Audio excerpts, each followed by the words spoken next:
everyone, good morning, welcome to my another mini vlog. জন্মাষ্টমীর সারাদিন আমি কিভাবে কাটালাম আজ এই ভিডিওতে সেটাই তোমাদের সাথে শেয়ার করব। আর এটা কিন্তু ছিল আমাদের বাড়িতে প্রথম জন্মাষ্টমী পুজো।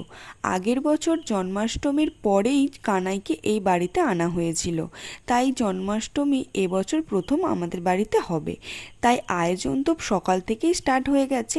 সকাল থেকে বলা ভুল, আগের দিন থেকেই স্টার্ট হয়ে গেছে। প্রত্যেক দিন স্নান করে আমি যেভাবে ঠাকুরকে পুজো দিই, আজও ঠিক সেইভাবেই আমি ঠাকুরকে পুজো দিয়েছিলাম।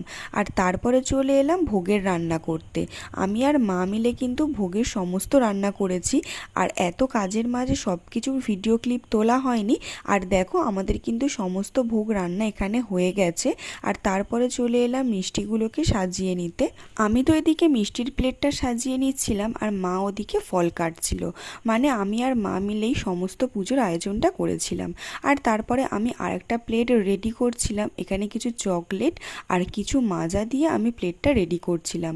এবছর যেহেতু আমাদের প্রথম জন্মাষ্টমী পুজো, তাই আমি ভীষণই এক্সাইটেড ছিলাম আর ভাবছিলাম কি করব না করব। আর তারপরে তো আয়োজন করতে করতে এদিকে ঠাকুরমশাইও এসে গেছে আর পুজোও স্টার্ট হয়ে গেছে।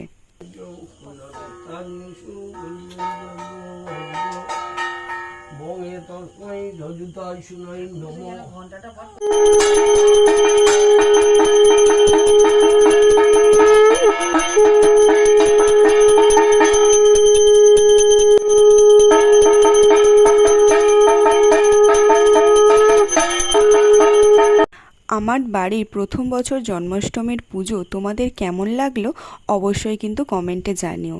আর ভিডিওটি যদি তোমাদের ভালো লেগে থাকে তাহলে একটা লাইক করে দিও। আর হ্যাঁ, আমার কানাইকে কেমন লাগছে সেটা কিন্তু অবশ্যই কমেন্টে জানিয়ে যেও।